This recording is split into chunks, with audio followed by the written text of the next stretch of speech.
Tonja Bruckhaus is joining me from Aachen, Germany. She is an independent consultant, trainer, and coach. With her business consulting company, Focused Mentoring, she guides transformations in organizations, and this means optimizing processes and structures, as well as improving communication and collaboration. Her clients are government departments, companies, associations, and foundations. In coaching sessions, Tonja Bruckhaus supports entrepreneurs, executives, and employees in making their lives more focused and peaceful, and accompanies them in their spiritual and personal growth. So, Tonja is a certified practitioner and instructor in logosynthesis, and she regularly uses the model in her coaching. She also offers a self coaching workshop in Germany, as well as in house trainings on logosynthesis in organizations. So thank you so much for joining me, Tonja. I look forward to this conversation. Thank you, Cathy, so much for having me, for inviting me. I'm really looking forward. Although it really is, I'm going far beyond my comfort zone to do this in English, but Yes. we go with the flow and see where we end up. And it's wonderful just to see what you bring to this conversation and how logosynthesis can support people, because you work with it every day and there's so much to be shared and learned. So I appreciate you going outside of your comfort zone. Yeah. Thank you. So to start, I like to ask people what made them curious to learn about logosynthesis and how they were introduced to it. Give us a little bit about your personal story with this model. Yeah, well, it's a special story. I think, like a lot of us, our community has a very special stories with logosynthesis. With the first time they met, and with me, I asked a colleague of me to give me, or if she's a psychologist, and I asked her if she knows a model or a method which I can give to someone as a self-coaching method, because he had some traumatic experiences, and I wanted to build a bridge for him till he can start therapy. And so she gave me the book from Willem, Healing with Words, and that was in 2018, I guess. But when I first read it, to be honest, I only read a few pages, and I thought, well, no, this can't be. This can't be. You can't really release or dissolve such deep trauma issues with a few sentences. So I put it away, the book, and And 1 year later, this was in 2019. I already had started to write the book, where we will talk about later, the book for leadership, and I was stuck in the writing process, and I had really this sense inside, you're missing something. This is not rounded. There is a missing link, and I had a kind of inner voice or a inner guidance. Go into the internet and find the missing link. So I thought, okay, go into the internet, or where do I start? But I got a link a few days before that from a colleague about inner child work. That it's not something that really interests me, but I followed that link, and on that page I opened, there was a community, and on the community page there was a member who wrote, or who had written, for me, inner childhood work, inner child work, it's not, I can't do anything with it. It's not my model. I like to work with logosynthesis instead. And I thought, well, logosynthesis, what was it again? I know the word. And so I find the book, Right. on the stack Yeah. 1 year later. And I read it, and then I really, the next day, I signed up for the basic, and then I started the process to the practitioner. Well, I'm now practitioner and instructor, and I hope that I will be master practitioner till the end of the year. So I'm absolutely a great fan of this great model. Yeah. So what is it about the model that is so inspiring for you?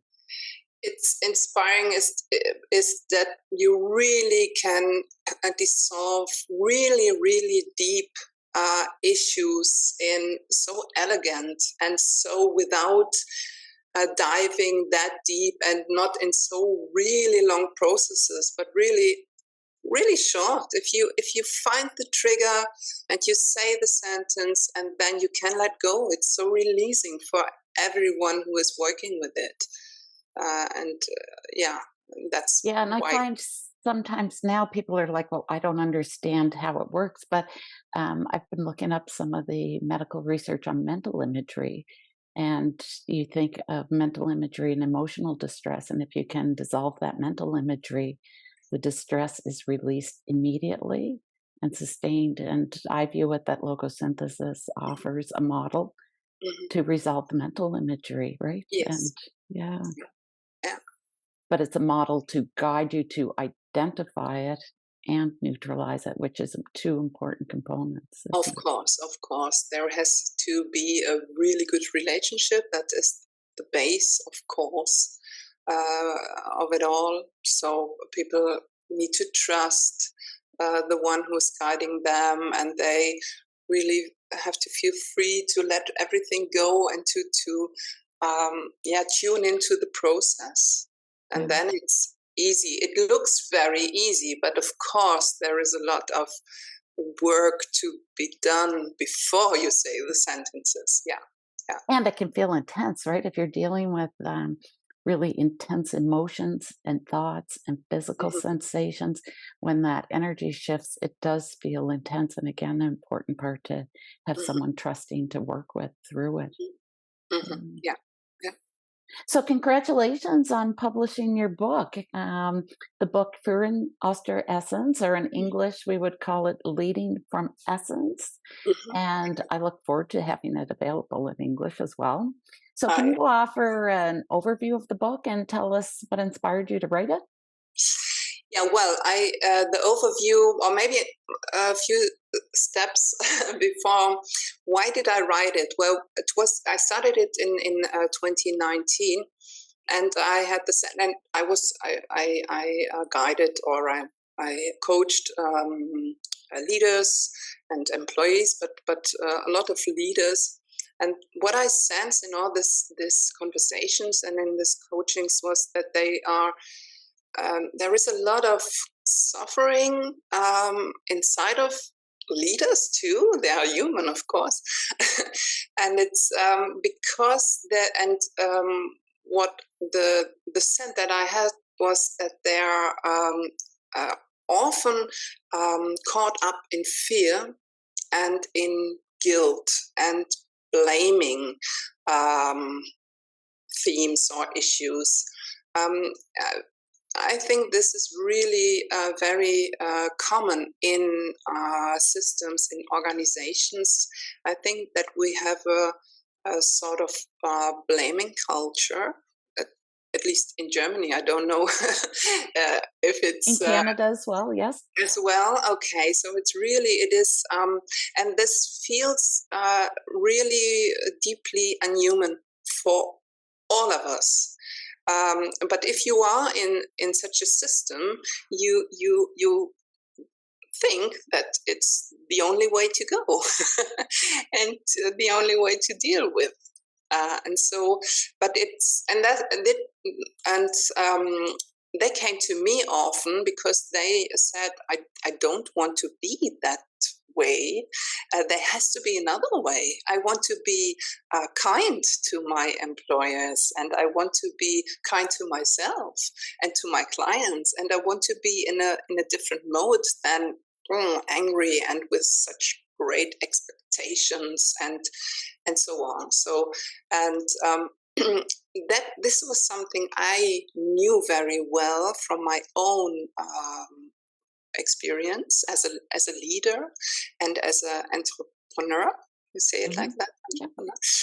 So I there were times when I was really caught up in a prison, in a fear prison. I had a failure with a business a few years ago, and it was really, really very hard for me. And it was really a tough time for months, and till I really realized it's only in my head. This fear is only in my head, and I can get rid of it. So that was something I don't know. It was an insight I got when I was I was in the forest. I was walking in the forest, and at some point I had the idea, I don't know what to do after months. After months without sleep, after months with really anxiety. And I know that I stood there and I said, I don't know what to do. Please show me the way. It was, wow. I don't know where why I asked it, but this was, and then it really, it started to move something. I don't know. It was going better. Things were going lighter and easier. There were situations coming to me, people coming to me, helping me, and so on. And then I thought, okay, you can really let the fear go. And there is a book that came to me, A Course in Miracles. I don't know, do you know it? From Helen Checkman, yeah. And what I show in my book, or what I write about in this book, is my version of the Course in Miracles. The Course in Miracles says there are two attitudes. The one is the fear and the blame attitude. You see behind me there is the illustration of the model, my model, and you see here, this is the prison when you're caught up in guilt and fear. But this is deeply unhuman, and our self, our real self, our essence, that's what we are, is the other attitude. It's peaceful, it's loving, it's unconditional loving, of course. It's enjoyable, it's peaceful, and so on. And actually, all humans are trying to find that. Either if they are leaders or not, it doesn't matter. And it makes really a difference if you are in this state the whole day or in that. And when I talk to leaders, they often say, when I show them the model, they often say, well, to be honest, this is my normal attitude, at least 80% a day. And I think that is really, I find it, I don't know how to say it. It's really, it makes, we have to change something, because it has to be the other way around. And a little bit, I think, when leaders walk into an organization, they pick up some of that energy of the organization. And I think our culture is one where we've got those drivers of working hard and being strong and pushing through and getting things done. But that triggers a lot of that reactive behavior, and that reactive behavior is in that energy of fear and blame and guilt, right? So it's finding a way to release that so that essence can come through and demonstrate. Yeah. So, and this is what I explained in my book, this model, and how you can get there. I love the illustration. Yeah, and it's very powerful. And I guess there are a few ways. You see the 8 in the middle. It's of course, it's not like when I go there. It's an endless path, of course, and it's of course trial and error. But because, as Willem always said, if you are over there, you are enlightened, but then you are dead. So it's normal to shift between these two attitudes. But as I said, it makes really a difference if you are most of the day in a lovely and peaceful attitude, or in an attitude of fear and blame. Yeah, and I think a bit when you think of belief systems around that is a lot of times we're kind of programmed with our belief systems that in order to be the boss, you have to be tough and you have to be, enforce all the rules and you have to be tough on employees. And one piece is that is what, a lot of times I always say, the boss kind of picks someone like them in order to take over their role. And then that perpetuates, right? And those beliefs are so strong. So, they want to do the best job possible. And they're doing what they believe needs to be done. And again, belief, right? And so they're going to pick someone that operates in the same way. And a lot of times that perpetuates the system, doesn't it? Yeah. And for me, having worked like 30 years in a corporate environment, is to recognize that there's a model that can help you shift out of that. Like you said, it's not an overnight thing. It's noticing what behaviors are reactive and being able to resolve them, but to actually have a model that can shift those reaction patterns is, to me, unique. I haven't found, I look for years for something to make me a little bit calmer and less rushed, a little more patient. And I couldn't, I just couldn't do it because I was doing what I believed needed to be done, right? People had to work harder and faster, get things done. Yeah. And yeah. Because everybody does. So we are caught up in the system and we think this is normal. This is, of course, this is the matrix. Yeah. Yeah. It is like that. And therefore it's so important to take another perspective, to go in the observer perspective and take yourself back, and so that you're not you're not so caught up in it, in your own thoughts, or beliefs, or ideas. And to see it in the framework of organizations, right? So what you offer in the framework of organizations, I think is really important as well. So that, a lot of times we kind of separate out our personal life and our work life when really we know they're one and the same. Yeah, and what I recognize now, it's there has something changed the last years because of the COVID pandemic, I guess. People are so exhausted and so really and suffering on the work floor, so that, and they want to find another way. Because there are some organizations, they're really stuck in their business, in their way of doing, and if they go on like this, they won't be there in a few years.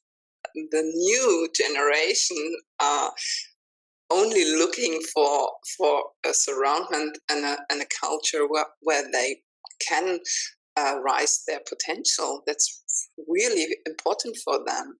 And if you are, and they don't come to a company where is a blaming culture. It's so that there is a need to change. Yeah, and I think also is the pace of change and uncertainty, the volatility, the ambiguity that's out there has, so we, at the tail end of your career, you can look at it and it's like back in my day, we worked harder, we did more, but we didn't have that pace of change, right? So we went into a very homogeneous workplace. You learn the rules, you got efficient in your job, you did what you had to do, and everybody kind of had the same value system, the same belief system, the same work ethic. And the ones that didn't kind of got, they left or were asked to leave. If you look at with, I always say, with diversity and inclusion, it's all wonderful. But when you bring diverse thought, diverse behaviors and values and into the place, it doesn't feel quite as comfortable. So then, that ends up triggering some of that gray area, I think, on your chart, right? Like they're not working the way that I think they should be working. And that triggers that Yeah. that fear and blame Yeah. and Yeah. yeah. Yeah.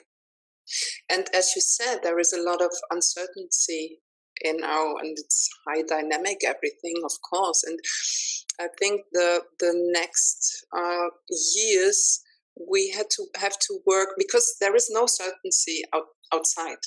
So there is no other way than to find it inside.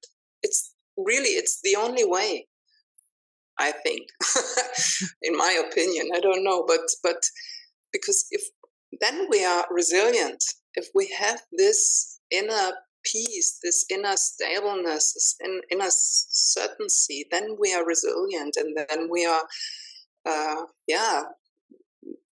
then it doesn't catch us and triggers us, this uncertainty outside and this high dynamic, confusion outside.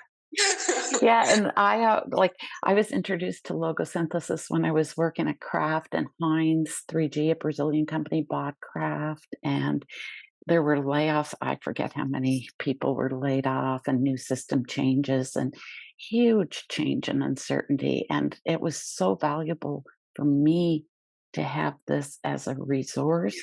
And I often say I view it as a preventative model as opposed to, we can wait till everything breaks and then go pick up the pieces and see what's new. And that's one way that, it's quite common actually that people kind of wait until a pandemic hits and the healthcare system breaks and the education system breaks and then we'll kind of pick up the pieces. But I found with this work is I didn't have to wait for it to break. I could notice, what am I reacting to? What am I, when is my tone of voice changing? When am I really impatient and maybe cursing and swearing a little bit?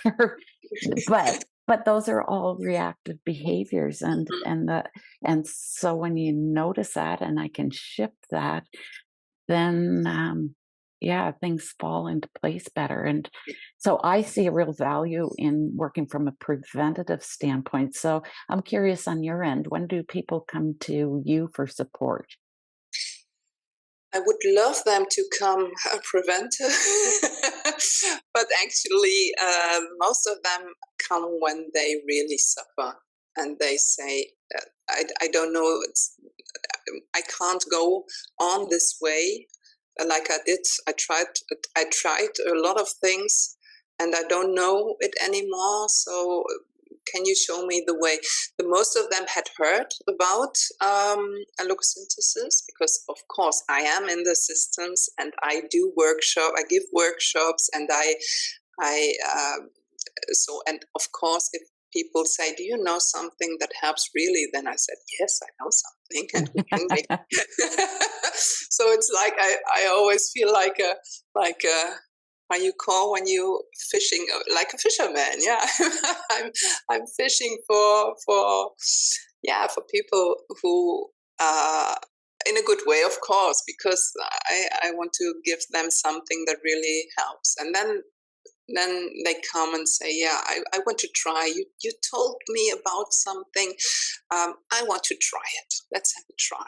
And so and yeah, and especially leaders right now come because they say, I know, or I sense that there is so much potential inside of me, and I don't live it. Not only a few percent of my real potential, and I want to live it as fully as I can. And entrepreneurs often come because they say, as when they come in a coaching, they say, my company and me don't live their full potential. And I think there is, how you call Verbindung in Germany, that has something to do with each other. Yeah, they're connected, aren't they? There is a connection between I'm holding back, and so the company is holding back. And so I want to raise the two. And Can it you goes give us an together. example of working with someone so that people can maybe understand what type of metaphors might show up when you're working, or how that might? For example, I work with an entrepreneur, and she's really, right now there is a lot of fear because of crisis, and they are really, and this lady, she did everything to what she can to bring it on good rails, the company, but it's not enough. It's not enough. There are a lot of failures and a lot of bankrupts right now, and so she's really suffering. And there were weeks that she couldn't step out of bed because she was so in fear that everything will break together. And when she came to me, she had a picture like a black, how you call it, a black lava stone inside of her. This was the when I asked her, how does it feel, this fear and this and she said it's like it's like a lava stone, and it's so heavy, and so we took this as a trigger, this image, this lava stone inside of her, and we dissolved it. And then that was the beginning, and then she started to think, well, I didn't think about I could do this, and I could talk to them, and now I got the idea I can go to, I don't know, to somebody, and so there, piece by piece, and there was a development in her and in her company. So it went together. Yeah, and it's interesting when you say that, because we do see a lot of metaphors. So the mental imagery could be a visual and audio, and visual, all the five senses. But a lot of times it's also metaphors that show up, and I find a lot of, so, if you think of that lava rock, it's not like you're going to go and tell everybody that, oh, I can't get out of bed and get my company going because I got a lava rock in my gut, right? But that weight of that is a mental imagery that triggers that emotional distress, and they're associated, right? Like the emotions, the thoughts, and physical associations are associated with that mental imagery. And when you can resolve that imagery, you can resolve those feelings. And I don't think that's widely known. Mm-hmm. Yeah. That's right. And maybe another example, I had someone who had really the image of something, of a beast who wants to eat him up. He was so in fear to do the next step in a company, not an entrepreneur, but a leader of a team. And he was really, this image, somebody or a beast wants to eat me up. And it was, so, and that's also something you're not going to go tell people. I don't think I'm not going to go tell people that I've got that. He couldn't go to a meeting with his boss. Not possible. Right. Not possible because of that beast. Right. So it's Yeah. And it's so common. Everybody's got the unique mental imagery. I find quite often, though, when people are dealing with blocks, there are some metaphors that are fairly common, like a brick wall or Mm-hmm. a wall is Mm-hmm. something. Mm-hmm. And then people start to disassemble it, or it dissolves or opens a gate. Like after you do the sentences, there's different ways that the energy shifts, that they see a way through the wall, or the wall is just gone. Gone. Mm-hmm. Mm-hmm. Yeah. That is quite common, the wall in front of you, or I often have the wall inside of me. Yeah. That's right. Yeah. Yeah. And even the illustration in your diagram, right? Like that barbed wire fence of a prison. Mm-hmm. Mm-hmm. Yeah. Yeah. Yeah. That comes indeed from a someone who explained it like that, and I thought, well, this is a good image. I take it. Yeah. Yeah. Wow. Yeah. Um, yeah. So you have personal experience in leadership roles and firsthand knowledge about how these imprints or this mental imagery in the form of, so when we're talking about it, we're talking beliefs, we're talking memories, and we're also talking fantasies in the type of, what's the worst thing that could happen. And Mhm. it's maybe not realistic, but these can really drive our behavior.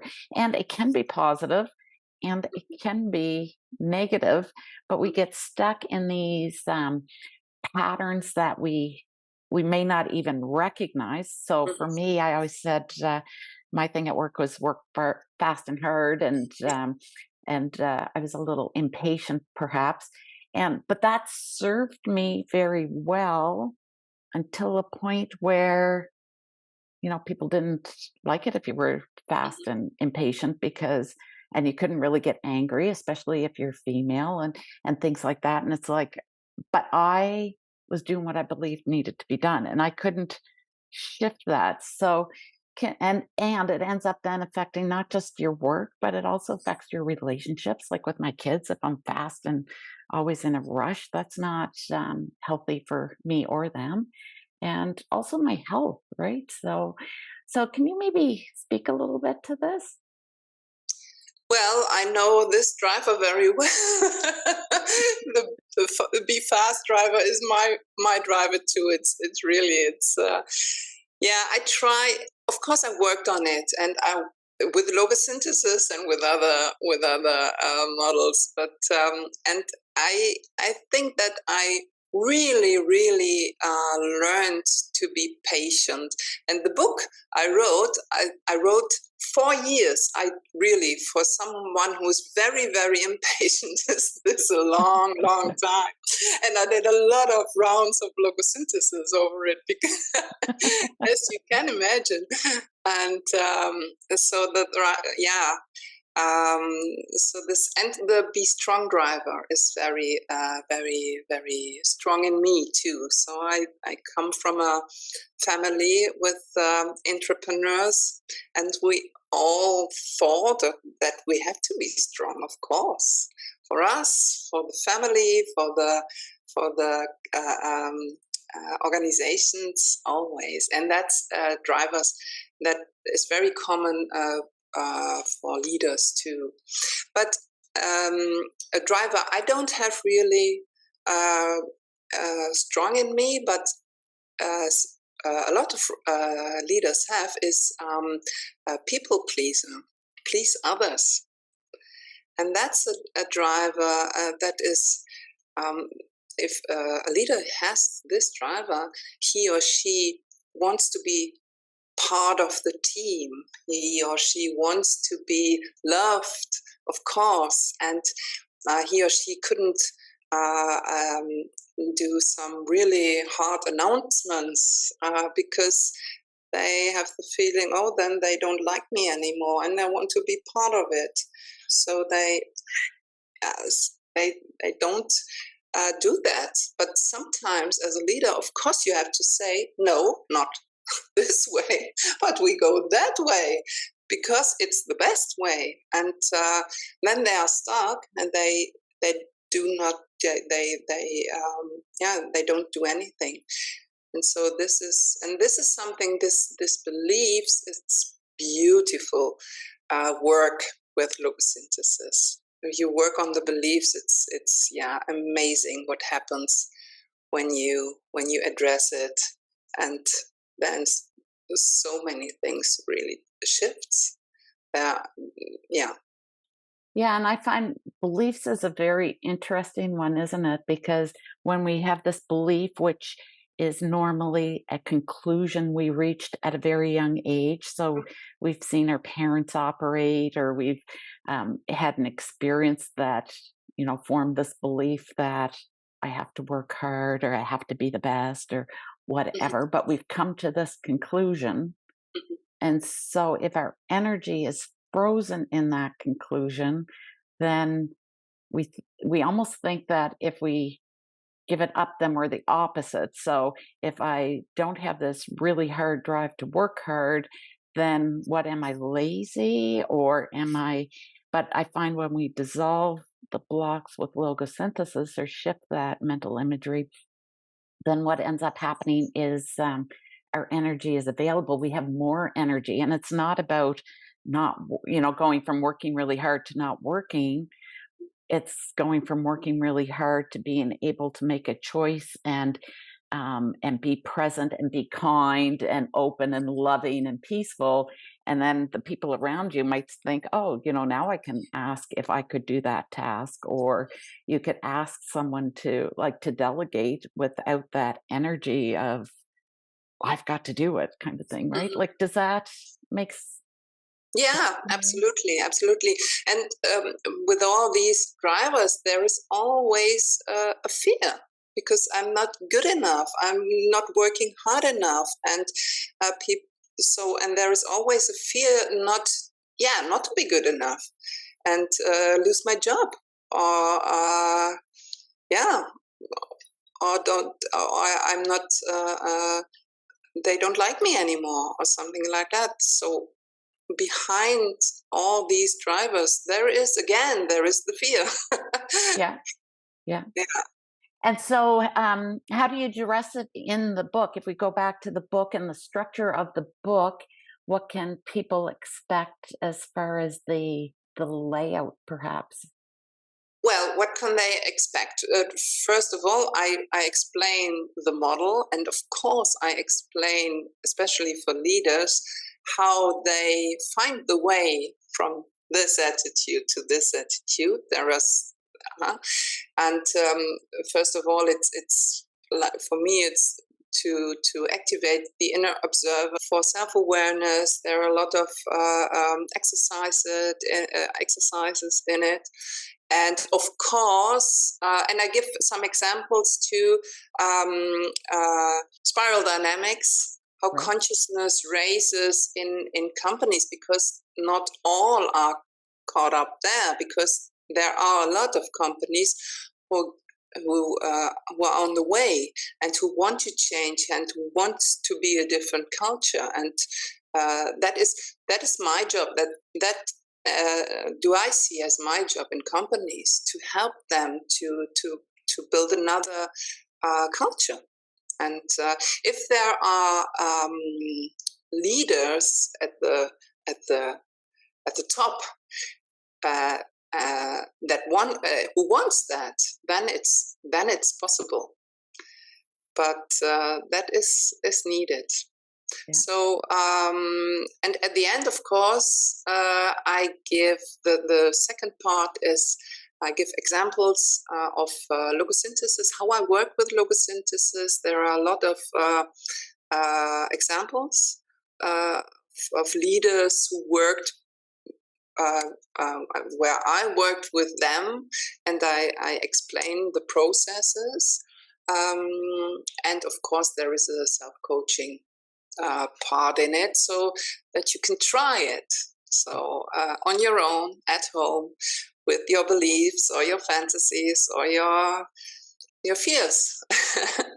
Yeah. Yeah, and one of the things that I love about logosynthesis is that it doesn't have to be perfect to work, right? So, Mhm. there's not this one trigger that you have to find, and use the sentences on it and everything has to be perfect conditions, people can try it and can, if you're open to noticing the shifts. And sometimes you don't even notice it, right? Sometimes it's subtle. Yes. And then down the road, you think, oh, that used to bother me all the time and it doesn't Yes, bother me yes. anymore. Yeah, that's the actually this is absolutely great, because when I am in a process, often I see people half a year each, I don't know, every 2 weeks, 3 weeks, or something like that. And when we at the end of the process and somebody tells me, last week somebody tells me, oh, I'm so glad to be alone, I love to meditate, it's so great. And I said, what? In the beginning, you couldn't be with on your own for 5 minutes, and meditating was the hell for you. So, and she said, yes, you're right. So it's really different, and we work only with logosynthesis in this process. So it is amazing what shifts. Yeah. Yeah, and I know there's a lot of models out there that are very helpful for people, and I think part of the reason that I wanted to share logosynthesis was in, I think 2017, I put a question in the Facebook group because I like to understand what's going on, and I wanted to know if all these people that were using logosynthesis, what is it about it? If you're a coach, a counselor, a therapist, is it your preferred model or not? Mhm. And if it is your preferred model, why? And what came back was for their preference, they said, I prefer it over other models because of the overall effectiveness, like the results I get, the speed of work, the ease of use, the comfort for the client, and that it actually targets the issue. So I'm not in there talking for days about something that isn't even targeting Yeah. the issue, right? And then I think if it is a preferred model, then why wouldn't I use a preferred model over something else? And again, it integrates well with a lot of Yeah. different models. So it integrates well, and it's something I think that people Mhm. can look at and try for themselves and not have to worry about whether they get Yeah, and I everything. love, because what I love the model absolutely, but I also love that it's a self coaching model, so you can the at least the thin pieces of the onion, not the really thick ones. Therefore, you need someone who guides you. Of course, I have a mentor too. If I have some issues, I go to her and she guides me. And this is, I find this very important to say, but there are thin layers of the onion, and that you can dissolve. If somebody triggers you on the work floor, someone says something very nasty to you, that's what you can really dissolve and take your energy back to you, and that's really perfect, I guess. Yeah. Yeah, and it's so empowering that way, right? It gives people autonomy. They're not stuck, and it's not, what do we say? It's people can't really control how you feel anymore. And I always say, Willem used to really get to me because I would say, this is bothering me. It's somebody else is doing this, so they have to change. And he's like, if it bothers you, it's your issue. Yeah. And Yeah. it's Face the frustrating. I didn't always agree. Mhm. Um, Mhm. Mhm. Yeah, it's the projection, right? You say But that it's in. yeah, Yeah. projection. Yeah, But yeah, it's yeah. very empowering, right? Because Yeah. you have the opportunity to change it. Yeah. And when so it's changing your reaction, right? We spend so much time trying to fix things, and especially leaders. If you think of leaders in an organization, how much time they commit to trying to fix systems and Yes. fix people and fix processes and change things. And then if you're changing your reaction to it, then Mhm. things flow. Mhm. Yeah. Wow. So, do you have a key message you would like to leave with people about what logosynthesis can offer? Um, I I love sentences out of the Course in Miracles. It's also from Rumi. Willem told me. I only knew it from Course in Miracles. It says you don't need to look for love, but you only have to dissolve all the blockages inside of you that you built against love. And so I love it and that is what Logosynthesis does. It removes all the blockages, and it guides you to your essence. It guides you to who you really are as a human and as a leader and as an employee. Yeah, and I love that. Well, I wish you the very best with your book. I look forward again to reading it in English. And how can people get in touch with you? Well, the best is to write an email because I'm the whole day is filled with coachings and workshop and stuff like that. So write me an email at TB. It's Tonja Bruckhaus, TB at focus-mentoring.com. And focus-mentoring.com is your website for your company? This is my website, yes. Okay. This is my website in Aachen. I have my own practice in Aachen and Germany, near the border to Netherlands. Right. So, yeah. Great. Well, thank you so much, Tonja. I appreciate this. Thank you so much, Cathy, for having me. It was really a pleasure for me.